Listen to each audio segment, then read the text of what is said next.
안녕하세요. 저는 올해 40살 된 여자이고 평범한 삶을 살고 있었던 사람이었어요. 남편을 만나기 전까지는 그랬죠. 하지만 남편을 만나고 나선 저의 평범한 인생이 생각지도 못한 방향으로 흘러가게 되었는데 얼마나 제 삶이 기구했는지 이제부터 들려드리도록 하겠습니다. 저는 굉장히 늦은 나이에 결혼을 한 편이에요. 35살에 결혼을 하였는데 내가 결혼을 할 수 있을까 하던 찰나에 남편을 만나게 되었어요. 남편 또한 장가를 못 간 노총각이었는데 나이는 저보다 3살이 더 많았죠. 그때 당시 남편 나이가 37살이었는데 남편은 전혀 37살처럼 보이지 않을 정도로 동안이었어요. 게다가 본인 몸 관리를 철저하게 하고 있었거든요. 남편 말로는 항상 퇴근하고 헬스장에서 2시간 정도 운동을 하고 집에 들어간다고 했어요. 남편의 말에 그러기가 쉽지 않은데 정말 대단하다 생각을 했었어요. 게다가 남편은 평상시 모습과 비슷하게 성격도 굉장히 바른 사람이었죠. 정말 가식 없고 솔직한 게 만나면 만날수록 사람이 진국이었어요. 때론 너무 솔직해 제가 당황스러울 때도 몇 번 있었는데 그런 모습이 귀엽기까지 했던 사람이에요. 저는 이런 남편과 연애를 하면서 남편의 집안 사정도 듣게 되었는데 남편은 부모님 없이 형이랑 단 둘이서 살았대요. 남편의 어머니는 남편이 아주 어렸을 때 집을 나가셨대요. 그래서 남편 또한 어머니 얼굴이 기억이 나지 않는다고 했죠. 그리고 아버지는 배를 타셨기에 1년에 몇 번 집에 오실까 말까 하셨고요. 근데 이런 아버지도 얼마 안 돼 소식이 끊겨 대부분의 삶을 형과 함께 살았다고 했어요. 그나마 다행인 건 남편의 형이 남편보다 7살이나 많아 이런 생활이 가능하다고 했죠. 남편에게도 형이라는 존재는 형제 그 이상 거의 부모라고 해도 과언이 아니었대요. 두 사람의 우애가 정말 남달랐던 게 남편의 형이 남편을 끔찍히 여기는데 남편 또한 형이라면 자다가도 벌떡 일어나 달려가곤 했어요. 그 정도로 우애가 좋고 형제 사이가 좋았죠. 저는 여태까지 이렇게 사이가 좋은 형제를 본 적이 없었어요. 정말 전래동화에서나 나올 법한 그런 사이였죠. 제가 남편에게 제일 먼저 소개를 받은 사람도 남편의 형이었는데 둘은 생긴 것부터 성격까지 아주 똑같은 쌍둥이 같았어요. 남편의 형 또한 저를 보며 굉장히 좋아하셨는데 동생이 이런 아가씨를 데리고 와서 자기는 보기만 해도 배가 부르다고 할 정도였어요. 그 정도로 절 많이 예뻐해 주셨죠. 저도 나이는 많았지만 남편 형보다는 10살이나 어렸으니 아주버님은 제게 막내 여동생이 한 명 생긴 것 같다며 잘해주셨어요. 게다가 남편이 없을 때 제 번호까지 슬쩍 물어보시며 남편이 속 썩이는 일 있으면 연락하라고 혼내주겠다고까지 하셨어요. 남편의 형이 이 정도로 저와 남편을 챙기는 이유가 또 있긴 했는데 44살이 될 때까지 장가를 가지 않으셨어요. 그러면서 본인은 이미 늦은 것 같다고 동생만 좋은 사람 만나 장가가고 행복하게 살면 그거 하나로 족하다고 하셨죠. 그리고 조카가 생기면 본인 자식처럼 조카 키우는데 헌신을 다한다고 하셨어요. 매달 50만 원씩 조카 키우는데 쓰라고 돈도 줄 거라고 하셨죠. 원래 본인이 아이들을 이뻐하고 좋아해서 하는 일도 학원 촬영 운전을 일부러 하고 있다고 했어요. 남편도 그런 본인 형을 보며 형이 아빠가 되면 애들한테 진짜 잘할 텐데 나한테 이렇게 모든 걸 다 희생해주니까 난 형한테 더할 나위 없이 고맙지 라고 하더라고요. 둘의 대화만 들어도 참 끈끈한 형제애가 가득해 보였어요. 남편의 형은 자리가 끝날 때까지 우리 동생 참 괜찮은 놈이니 결혼해서도 잘 살 거라고 믿어보라고 하더라고요. 저 또한 이런 남편과 결혼을 전제로 좋은 만남을 가졌고 딱 1년 동안 연애하고 결혼을 하게 되었어요. 저희 부모님도 남편 인성을 보고 굉장히 마음에 들어 하셨거든요. 그래서 결혼 허락을 받을 땐 별다른 문제 없이 결혼을 하게 되었어요. 저희 부부는 신혼생활도 여느 부부처럼 달콤하게 보내고 있었는데 저도 남편을 따라 운동하는 취미를 붙여 퇴근을 하면 꼭 헬스장에서 1~2시간 정도 헬스를 하고 같이 집에 돌아오곤 했어요. 그리고 남편도 제 취미생활 같이 해주곤 했는데 제가 캠핑 다니는 걸 좋아해 한 달에 한 번은 꼭 같이 캠핑을 하러 다녔어요. 근데 어느 순간부터 남편이 아주버님 신경을 많이 쓰기 시작하더라고요. 어딜 가서도 은연중에 아주버님 이야기를 하며 우리 형도 이런 데 오면 참 좋아할 텐데 라든지 우리 형도 이런 거 먹으면 잘 먹을 텐데 라는 말을 자주 했어요. 처음엔 이런 남편을 보고 아주버님은 남편에게 부모 같은 존재이니까 남편이 이럴 수도 있겠다 생각했어요. 왜 자식들이 어디서 맛있는 거 먹거나 좋은 데 가면 부모 생각이 나는 것처럼 남편도 부모를 대신해 아주버님 생각이 나는구나 싶었죠. 근데 점점 도를 지나치며 아주버님 얘기를 하더라고요. 같이 간 제가 더 미안해질 만큼 본인 형 얘기를 자주 하는데 오죽하면 제가 먼저 그럼 다음에 캠핑 갈 땐 아주버님도 모시고 같이 갈까? 라고 하니 그건 또 싫다고 괜찮다고 하더라고요. 그냥 본인 혼자서 하는 말이니까 너무 신경 쓰지 말라면서 대충 웃어 넘기는데 듣는 저로서는 신경이 안 쓰일 수가 없었어요. 가뜩이나 저희가 결혼을 하자마자 아주버님이 이사까지 가시면서 왕래가 많이 줄어들긴 했거든요. 게다가 원래 사이가 돈독한 형제인데 저랑 결혼을 하면서 멀어진 건 아닌가 하는 마음에 남편에게 먼저 제안을 했어요. 여보, 그럼 우리 매달 셋째 주 토요일마다 정해놓고 아주버님하고 다 같이 만나서 외식하는 건 어때? 캠핑이야 1박 2일 내지 2박 3일 동안 같이 있어야 되니까 불편해도 외식은 괜찮지 않아? 라고 하니 남편은 제 제안에 반색을 하며 정말 그래도 괜찮아? 나야 너무 좋지. 나 그럼 지금 형한테 전화해서 말해도 되지? 라고 하더라고요. 어린아이처럼 좋아하는 남편을 보고 진작에 얘기를 할 걸 하는 생각도 들었어요. 역시나 아주버님도 전화기 밖까지 들릴 정도로 재수씨, 저까지 챙겨주셔서 고맙습니다. 라고 하시더라고요. 그렇게 저희는 매주 한 달에 한 번씩 토요일마다 만남을 갖게 되었는데 아주버님은 만날 때마다 빈손으로 오신 적이 없으셨어요. 제게 꼭 뭘 사다 주셨는데 큰 건 아니지만 조그마한 선물을 사다 주셨어요. 그리고 선물을 못 주실 땐 돈 10만 원이라도 주고 가셨죠. 그리고 꼭 남편이 화장실에 가거나 담배를 피우러 나갈 때 제게 재수씨, 우리 동생이랑 잘 살아줘서 고마워요. 재수씨가 내 동생이라 생각하면 창민이보다 훨씬 아까운 여자인데 창민이가 저렇게 재수씨를 좋아하니 그걸 보면 내가 또 흐뭇하기도 하고 그래요. 재수씨도 내가 아주버님이지만 큰오빠라 생각하고 무슨 고민 있거나 걱정 있으면 주저하지 말고 연락해요.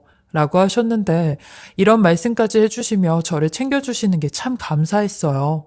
워낙 아주버님이 정이 많으셔서 뭐라도 있으면 저 먼저 챙겨주시는 모습에 내 존재를 이 정도로 소중히 여겨주시는구나 싶어 저도 이런 배려가 나쁘진 않았죠. 그렇기에 저도 아주버님을 만날 때마다 제가 직접 만든 반찬이나 김치를 드리며 잘 챙겨드리곤 했어요. 근데 이런 아주버님께 좀 죄송했던 게 있다면 매번 아주버님은 2시간에 걸쳐 저희 동네까지 오셨어요. 중간에서 만날 수도 있는데 저희 편하라고 여기까지 오신 거죠. 괜히 저는 이런 아주버님께 죄송스럽기도 해서 아주버님, 다음 달엔 저희가 아주버님네 집으로 갈게요. 매번 아주버님께서 여기까지 오시니까 죄송스러워서요. 라고 하니 아주버님과 남편이 동시에 기겁을 하며 아이고 아니에요 재수씨.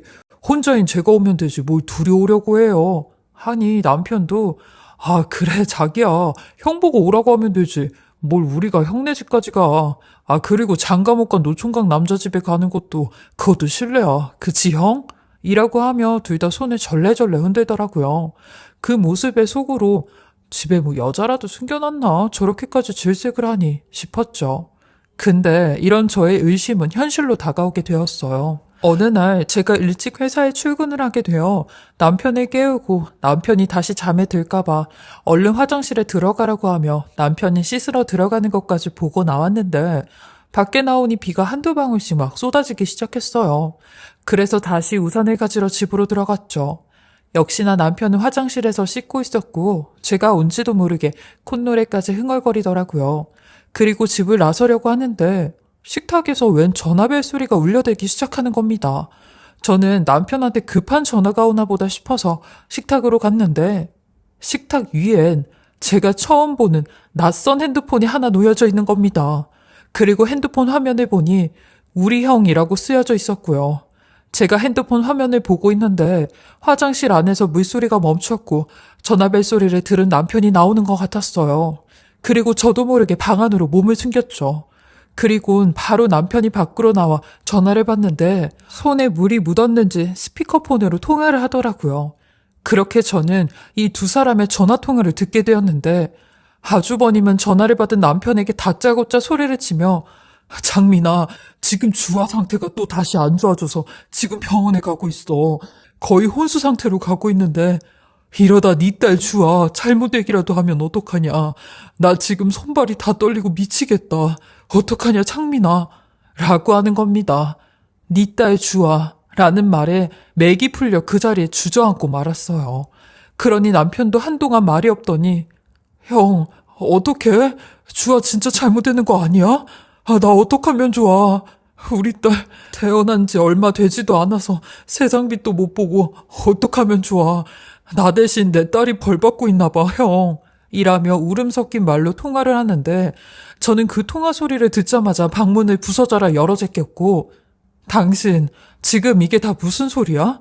당신 딸이라니. 당신한테 딸이 있다고? 라며 소리를 쳤어요.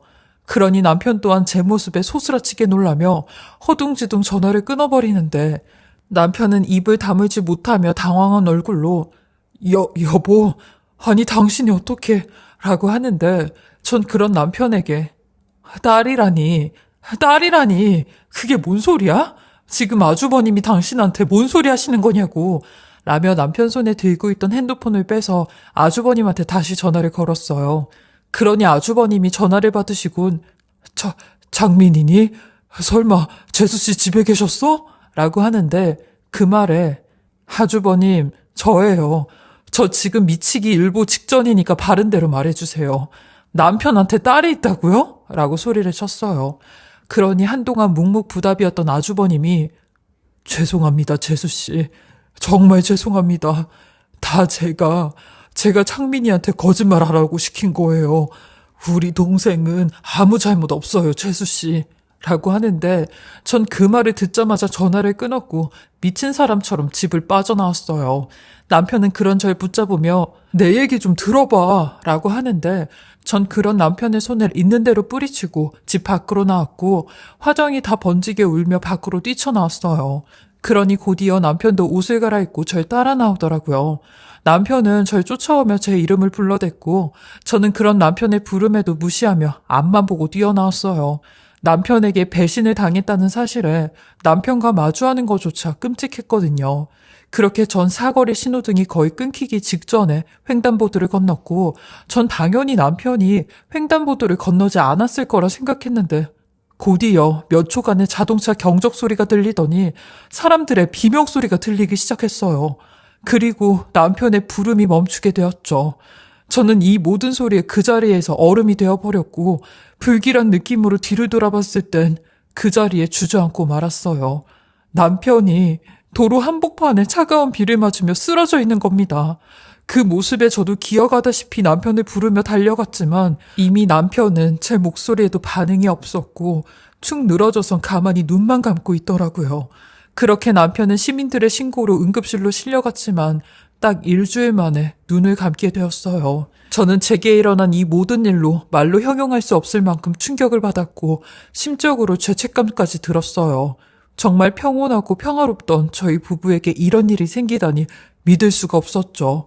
남편에게 아이가 있다는 사실을 알고 남편 입으로 무슨 일이 있었던 건지 들을 수도 없이 남편이 하늘나라에 가게 되었으니 저보다 더 기구한 여자가 어디 있겠나 싶었어요. 하지만 이 모든 남편의 과거는 아주버님을 통해 알게 되었죠. 아주버님 말로는 남편이 31살에 만나던 여자로부터 임신 소식을 듣게 되었대요. 그래서 결혼까지 생각하고 애를 낳았는데 이 여자가 남편에게 덩그러니 애만 맡긴 채 도망을 갔다는 겁니다. 남편 또한 이 아이를 안고 한참을 고민을 했대요. 그냥 보육원에 보낼까 입양을 시킬까 하고요. 근데 아주버님이 그 모습을 보고 차마 그럴 수 없다며 우리도 엄마랑 아버지한테 버림을 받아봐서 알지 않냐고 이 조그마한 애를 어떻게 그런 곳에 보낼 수 있냐며 아주버님이 저희 남편을 대신해 그 아이를 키우겠다고 했다는 겁니다. 아주버님은 제게 울먹이며 내가 장민이한테 그랬어요. 형이 희생해서 그 아이 키울 테니까 너는 제대로 된 가정 이루면서 살라고요. 그리고 이 비밀도 무덤까지 가지고 가자고요. 그래서 그 아이 또한 저를 아빠로 알고 있고요. 라는데 그 말에 근데 왜 저한테까지 그 아이의 존재를 숨기신 거세요? 라고 했어요. 그냥 그 아이가 아주버님 딸이라고 해도 상관없지 않냐고 하니 저희 남편도 그 아이와 단 둘이 만난 적이 없었대요. 갓난아기였을 때는 몇 번 만났는데 인지를 하기 시작하면서부턴 그냥 사진과 동영상으로만 보고 만난 적은 없었다고 하더라고요. 그렇게 서로 모르는 사람으로 살아가는 게 맞다고 생각을 했다네요. 그 말을 듣고 정말 말이 안 나와 입이 다물어지지가 않았어요. 결혼하고 3년 동안 이 사실을 숨겼는데 만약 평생 같이 살았다면 몇십 년을 감쪽같이 숨기려고 한 거였냐며 아주버님께 소리를 질렀죠. 그러니 아주버님은 고개를 숙이며 그 아이가 지금 많이 아프거든요. 그래서 병원에서도 오래 살지 못할 거라고 그런 얘기를 해서 이렇게 살다 보면 우리 두 형제의 과거가 감춰지는 줄 알았어요. 미안합니다, 재수 씨. 라고 하더라고요. 아주버님을 통해 알게 된 이 모든 사실을 듣고 그제서야 남편이 본인 형한테 했던 말들이 떠올랐어요. 남편은 매번 술만 마시면 아주버님한테 본인 짐을 형이 다 지는 것 같다는 등 자기가 버린 일을 형이 다 치운다는 등 이런 얘기를 자주 했거든요. 그럴 때마다 그게 무슨 소리인가 싶었는데 이런 사정이 있었던 거였네요. 그리고 저희가 결혼을 하자마자 아주버님이 이사를 갔던 것도 그 이유 때문이고요. 아무래도 저희와 가까운 곳에 살게 되면 남편과 아주버님이 숨겨놓은 그 아이의 존재를 알 수도 있으니까요. 그렇게 아주버님은 평생을 혼자서 그 아픈 아이를 위해 병원비를 보태고 남편의 짐을 대신 짊어지며 사신 겁니다. 정말 대단한 우애라고 했어요. 어떻게 사람 하나 등신으로 만들면서 아픈 아이까지 저 세상 가면 이 모든 비밀이 덮어진다고 생각했냐며 마음씨를 그렇게 쓰니까 당신 동생이 벌을 받은 거라며 울분을 토해냈네요. 그러니 아주버님도 할 말이 없다며 그래서 벌을 받은 것 같다고 하더라고요. 저는 남편을 보내줄 때도 남편이 너무 미웠어요. 눈물 한 방울 나지 않았는데 제 사정을 아는 가족 이외에 주변 사람들은 다들 저한테 독한 여자라고 했을 거예요. 그리고 남편의 장례가 모두 끝나고 저는 남편과 관련된 어떤 누구와도 연락을 하지 않고 살았어요. 근데 1년 뒤 아주버님이 절 찾아와 제게 한 번만 함께 해줄 수 없냐며 제안을 하나 하기 시작하는 겁니다. 아주버님의 제안은 실로 당황스러운 제안이었어요. 남편의 딸이 얼마 남지 않았다며 한 번만 같이 부모 역할을 좀 해주면 안 되겠냐고 하는 제안이었죠. 그 말을 듣고 어이가 없어 저를 속인 것도 모자라 저보고 그 아이의 엄마인 척, 아주버님과 부부인 척 함께 해달라는 게 말이 되냐는 소리냐고 했어요. 그러니 제 앞에 무릎을 꿇으며 제발 딱 한 번만 저를 좀 도와달라고 하는 겁니다. 아픈 그 아이가 힘든 치료를 받으면서도 제일 보고 싶은 게 엄마라고 하는데 그 말을 들으니 차마 그냥 듣고만 있을 순 없다고 하시더라고요. 그래서 누구보다 그 아이의 심정을 제일 잘 알아줄 것 같은 동생의 아내인 제게 부탁을 하는 거라고 하시는 겁니다. 그러면서 이번 크리스마스 땐 산타 할아버지가 엄마를 꼭 데리고 올 거라고 그 아이와 약속을 했다는데 한 번만 제발 그 약속을 좀 들어주면 안 되냐고 제 바짓가랑이를 붙잡는데 이런 아주버님의 부탁에 어처구니가 없었어요. 말도 안 되는 소리 하시려면 가시라고 했네요. 내가 왜 걔한테 엄마 노릇을 해야 되냐고. 걔가 그렇게 엄마를 보고 싶어 하면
진짜 엄마를 찾아가서 부탁하라고. 왜 다 끝나버린 남편과 제 사이를 또 들추냐며 아주버님을 매몰차게 내보냈어요. 그러니 아주버님도 제 말에 죄송하다며 고개를 숙이고 가시더라고요. 근데 문제는 아주버님이 왔다 가신 후부터 그 말이 자꾸 제 귀에 맴돌기 시작했어요. 얼마 남지 않은 아이의 소원이 엄마를 보고 싶다는 말이요. 그리고 초등학교 2학년인 9살인 나이에도 산타가 엄마를 데리고 올 거라고 믿는 그 아이의 마음이 가엽게 느껴졌죠. 사실 그 아픈 아이가 무슨 잘못이 있겠나 싶었어요. 부모의 실수로 원치 않게 태어나 원치 않게 버림까지 받아진 아이잖아요. 이런 아이가 무슨 잘못이 있겠나요? 그래서 전 그날 하루 동안만이라도 그 아이의 엄마가 되어주기로 마음을 먹었습니다. 아주버님 말로는 아이가 원체 태어날 때부터 몸이 약했는데 소아암인 급성 백혈병을 앓고 있다고 했어요. 현재는 치료 중에 있긴 한데 치료 시기가 늦어진 바람에 지금은 완치가 불가능하다고 하더라고요. 담담히 말씀을 하시는 그 얼굴엔 이미 슬픔으로 가득 찬 얼굴을 하고 계셨어요. 전 이런 아주버님에게 비록 친엄마는 될 수 없지만 먼저 간 남편을 위해 엄마가 되어주겠다고 했습니다. 그러니 아주버님은 그제서야 눈물을 터뜨리시며 고맙다고 제 손을 잡으시더라고요. 그리고 크리스마스 당일 남편의 아이가 있는 병원에 찾아갔어요. 그날 병원에선 소아암 한우들을 위해 작은 콘서트가 열렸는데 다른 아이들은 다들 부모님과 같이 박수를 치며 웃고 있는데 그 아이는 혼자 멀찌감치 떨어져 다른 아이들을 구경하고 있더라고요. 그 모습에 저도 모르게 눈물이 났어요. 하나씩 나눠준 풍선을 만지작거리며 흘끔흘끔 쳐다보고 있는 그 조그마한 아이가 정말 제 가슴을 사무치게 하더라고요. 그 아이의 모습에 당장이라도 달려가 꼭 껴안아주고 싶었어요. 아주버님은 제 손을 잡고 조심스럽게 아이에게 다가갔고 제가 먼저 그 아이의 이름을 불렀어요. 떨려오는 목소리를 꾹꾹 눌러 담으며 주아야, 엄마야 라고 했죠. 그러니 그 아이 또한 저를 놀란 눈으로 쳐다봤고 제 다리를 와락 끌어안으며 엄마라고 하는데 그 순간 저희 셋은 동시에 울음을 터뜨렸고 그곳은 금방 울음바다가 되었어요. 아이는 제 얼굴을 몇 번이나 쓸어내리며 산타 할아버지가 진짜로 내 소원을 들어주었다며 엄마가 이렇게 예쁘게 생겼구나. 내가 엄마를 닮은 것 같다는 말을 하더라고요. 그 아이의 얼굴을 보고 있으니 남편을 보는 듯 했어요. 동그란 이마에 짙은 눈썹에 도톰한 입술까지 남편을 꼭 빼다 닮았더라고요. 저 또한 그런 아이의 얼굴을 매만지며 엄마도 우리 주아 너무 보고 싶었어. 엄마가 늦게 와서 미안해? 라며 미안하다고 몇 번이나 말을 해주었어요. 그러니 그 아이가 속도 깊게 제게 그러더라고요. 누구나 다 사정이라는 게 있다는 걸 본인은 잘 알고 있다며 이제라도 자기를 보러 와줘서 너무 고맙다고 하더라고요. 그날 저는 그 아이가 잠에 들 때까지 그 아이 손을 잡아주며 많은 이야기를 해주었어요. 제가 남편을 만나 연애를 한 이야기부터 남편과 결혼을 하여 너를 갖고 행복했었던 이야기까지 비록 선의의 거짓말이었지만 아이는 더할 나위 없이 행복해 하더라고요. 옆에서 절 지켜보던 아주버님도 몇 번이나 고맙다는 눈빛을 보내셨고요. 그리고 병원에 나왔을 때 아주버님께서 제게 그러더라고요. 8년 동안 아이가 저렇게 행복해한 적은 처음이라고요. 그러면서 이제는 재수 씨한테 2번 다시 이런 부탁 안 드릴 거라고 감사했다고 하는데 그런 아주버님께 제가 먼저 제안을 했어요. 아이가 떠나기 전까지 엄마로 남아주고 싶다고요. 그러니 아주버님은 더 이상 말을 잇지 못하시더라고요. 감사하다고요. 그렇게 전 4개월 동안 엄마가 되었어요. 내가 엄마가 됐다면 하고 싶었던 모든 걸 그 아이한테 전부 다 쏟아 부어 주었어요. 나중에라도 더 잘해줄 걸 하는 후회를 하고 싶지 않아서요. 그리고 저희 부모님이나 친언니한테 이 사실을 알리면 가만히 있지 않을 것 같아 비밀리에 아이의 엄마로 살았었죠. 그리고 그 다음에 벚꽃이 흩날리는 봄날 남편의 아이 그리고 4개월 동안 저의 아이였던 딸아이가 천사가 되었어요. 제 인생에서 가장 많이 울었던 장례식이 아닌가 싶었어요. 남편이 하늘나라에 갔을 때도 배신감에 그렇게 많이 울지 않았는데 말이죠. 아이를 남편이 있는 수목장에 같이 안치시키고 아이 나무를 보며 얘기했어요. 주아야, 하늘나라에선 진짜 아빠 만나서 진짜 아빠랑 남은 시간 동안 행복하게 잘 살아. 그리고 비록 4개월짜리 엄마이지만 엄마도 잘 살 수 있게 우리 딸이 지켜봐줘 라고요. 남편에게도 들려 이제는 당신을 용서할 수 있다고 했어요. 그러니 편안하게 눈 감고 거기선 행복하라고 했어요. 너무 늦게 용서해서 미안하다고 했죠. 그리고 그날 밤 저는 모처럼 잠을 푹 잤어요. 사실 남편이 가고 1년 동안 불면증과 불안장애로 정말 힘들었었거든요. 사람을 사랑하는 마음보다 증오하는 마음이 더 힘들다는 걸 알게 된 1년이었고, 증오는 곧 사랑으로 이길 수 있다는 걸 알게 된 4개월이었어요. 그리고 지금은 혼자 생활하며 살고 있는데 조심스럽게 아이 입양을 생각하고 있습니다. 한부모도 입양이 가능하긴 한데 조건이 좀 까다롭다고 하더라고요. 내년 정도엔 입양 기관에 심도 있게 문의를 해볼까 생각 중에 있답니다. 아주버님과도 가끔씩 연락을 하며 지내고 있는데 제 이런 계획에 응원을 해주며 각자의 삶을 격려하고 있어요. 저도 아주버님께 얼른 좋은 분 만나서 장가 가시라고 하고요. 저도 제 인생이 이렇게 될 줄은 꿈에도 몰랐는데 인생이란 게 참 신기하고 알 수 없는 것 같아요. 저 또한 그걸 경험해 봤으니까요. 여태까지 저의 긴 이야기 들어주시고 읽어주셔서 감사하고요. 인생이 항상 행복할 수만은 없지만 그래도 행복만 가득하시길 바라며 건강하시고 복된 날들이 충만하시길 바라겠습니다.